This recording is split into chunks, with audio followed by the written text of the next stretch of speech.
here to speak to you today about FreeRange and why we started FreeRange PDX, one, and then two, hopefully to give you some kind of points and tips and advice that I've learned along the way in working in product. How many of you know the story of Leatherman Tool? So Leatherman is actually a phenomenal story about entrepreneurship. So it starts with a guy named Tim Leatherman, and it starts with he and his wife going to Europe, buying an old clunker of a Fiat 500, not the new shiny ones we see today, and traveling around Europe, constantly having to fix this car. And he starts to dream up of this idea of some things that would be really helpful for him to fix this product or fix this car. So he returns home to the US and asks his wife, hey, can I spend a couple months tinkering in the garage and working on this idea? And so his wife goes to work. A couple months pass away. Actually, 8 years pass away. And suddenly he emerges from his garage and he has his idea of the multi-tool, which he first calls the pocket survival tool that many of you have heard of today. And he's so incredibly excited, okay? He spent 8 years developing this product, and it's his baby, and he believes that he's going to make, that someone will want to buy it from him. So he starts to farm it out and say, will someone go buy this? And he can't find anyone to buy it. No one else sees his vision. And he asks his wife again, I really want to make a go out of it. And I've decided that if I can just get one order, I want one order of a couple hundred pieces, I'm going to try to launch this thing myself. And sure enough, Early Winters steps up to the plate, places an order for a couple hundred units, and wham, there starts Leatherman Tool. So fast forward 30 years today.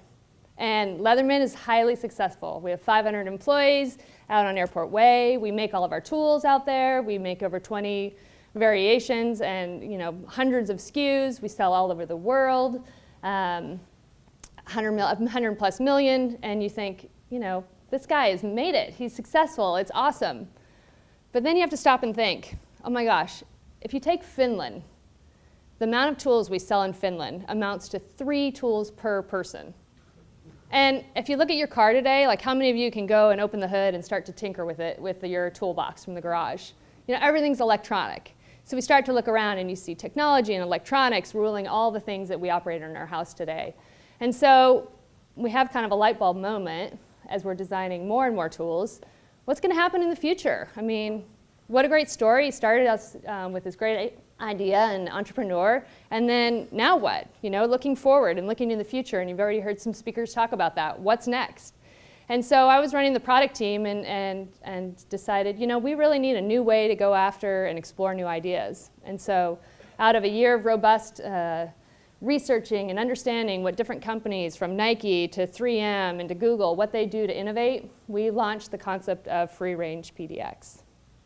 And so that's what I've been running for the last year. And what is FreeRange PDX? Well, we are not located out on Airport Way. We're a little office just on Water Avenue across the river.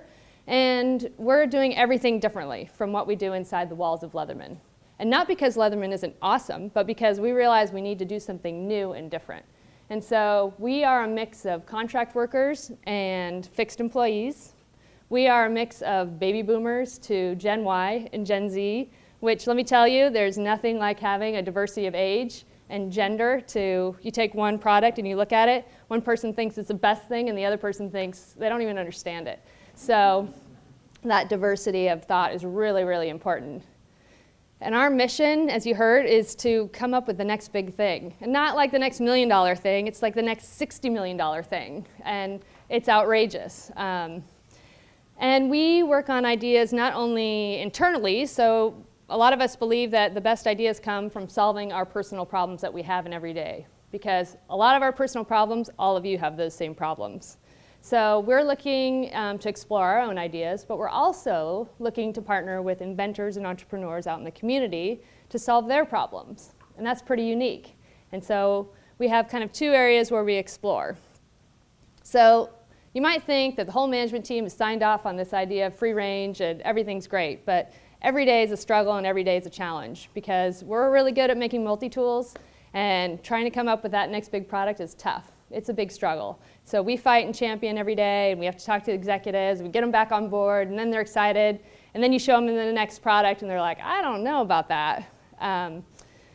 So that's where we are today, and that's where we are continuing to forge ahead into the future, even though I won't be there at the helm. So what makes me kind of qualified, and what have I learned in the job and over the course of the years? Unlike many of you, I've had the opportunity to develop product lines for a variety of companies, but within the cushy world of I have funding. As a product line manager for companies like electronic throttle controls, which are gas pedals in those semi-trucks barreling down 84, to high-end ice climbing gloves and multivitamins that are going to save you from every ailment. The core passion I have is with consumers and with products. And if you look in your garage and if you look in your basement, none of us needs more stuff. But what we do need is stuff that makes a difference and has a value in your life. And so that's what my passion's really been about, is not only just making stuff, but making things that make a difference. And so that's kind of what Leatherman is actually all about as well. So some of the things that I've learned along the way in developing these product lines, I've had successes, amazing successes, and I've had failures as well. And over the course of the last year, I've had an opportunity to meet with lots of different inventors and entrepreneurs who have come to us with their ideas. And so there are three things that I actually think about almost every single day that I go to work and when I talk to people. The first is, I'm sure all of you have perused TED Talks, and as entrepreneurs, you're probably looking under categories of innovation and entrepreneurship, but this one comes under the title of leadership. And how many of you have heard Simon Sinek speak on what inspires great leaders? Some of you? Well, in there is actually, I think, the key to every great product and every great company. He has developed a theory called the Golden Circle, and in it, he says this. He says, people don't buy what you're selling. People buy why you're selling it.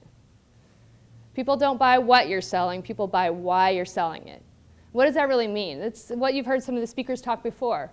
It's about the value that you're providing. People don't want, and people aren't buying you because you have more features, more technology, the inside Intel chip, faster, smarter. People are buying your belief and your story and your mission behind that product. And that is so important for you to understand.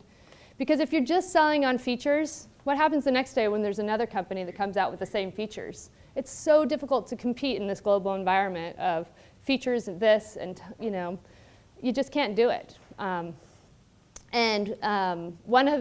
of the great examples is when I worked at Black Diamond, working on headlamps. Black Diamond is a hardcore company dedicated to mountaineers, climbers, and skiers.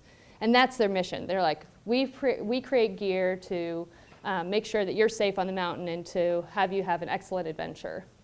And so one day I'm working with my engineer on a headlamp, and he comes running up to me and he says, Anna, I figured out a way to get 8 different light settings in a single switch for the price of those 2 that you wanted. And at first I'm like, 8 settings for the price of 2? That's awesome, let's do it. And then I had to stop and say, 8? Who the heck wants 8 different light settings? Like, that means you have to toggle through everything, and you're freezing cold, and you have gloves on, and I mean, no. It's not about number of features. It's about, our promise to this climber or skier or whoever that this thing has exactly what you need and nothing more. So that's, again, focusing on that value. Another great example is a company that some days I love and some days I can't stand them, only depending on my mood. And everyone's seen the t-shirt, Life is Good. On a bad day, you're just like, ugh. Well, it started with 2 guys in a garage. I guess, they were just having a good time, and somebody bought a screen printing machine or contraption, and they printed this t-shirt that said, Life is Good, because that's how they felt. Like, they weren't stressed out. They weren't worried that they didn't have major corporate jobs. They were just like, life is good. And now they sell millions of these things with stick figures about your dog is good, your canoe is good, your life is good. And you're not buying it because the t-shirt's a better fit, or the color's really great, or it's American cotton. You're buying it because of that value and that message. So remember that in whatever idea or product or service you're offering. What value are you offering to consumers? Get away from the features and benefits. Number 2 is maybe a little bit less or more depressing, but maybe more realistic, is understand what you're willing to lose. What are you willing to lose? At the end of the day, if you don't launch your idea and it doesn't go the way you planned, what are you willing to lose? Are you willing to mortgage your house? Are you going to borrow $100,000? Are you going to borrow money from your parents? Are you going to just put out $1,000? But set that limit from the get-go and set a plan. And then you can innovate and you can drive towards your passion full speed ahead. And you don't have to worry about every single expenditure and question yourself, should I spend $500 or should I spend $10,000? Because you've already set your budget, and it enables you and gives you some freedom to keep developing and innovating up to that goal. If you don't set that goal or that number, you never know when you've spent too much. It's kind of like having that car. Do you buy new tires for it, or you're like, is that the last straw? Like set the limit of how much money you want to spend. And then thirdly and finally, and we've heard speakers already talk about this, is passion. There's no one that is going to understand and appreciate your concept, your product or your service more than you. And there's no one, it's not your mother, it's not your girlfriend, it's not your husband, it's not your wife. You have to own and drive and use your own passion to carry forth that product through the development and through the launch. It's your passion that will make you want to research every single blog and buy all the competitive products and understand how they work, and to contact your friends and your neighbors and your neighbors' neighbors and to get feedback on your product. It's your passion and drive that's going to see through it and make sure that you pay attention to every single tiny detail, because it's the details that matter. It's the details that create the value in your product and service. It's the details like giving people Starbucks coffee that is so important. And that's the passion that Tim Leatherman used. That's the passion that kept him in the garage for 8 years. And that's the passion that led him from 8 years to now a $100 million company. And now he's at square one again, which is, what's next? How do I keep people employed, and how do I keep this business alive? So with that, stay strong, stay passionate, and remember your value.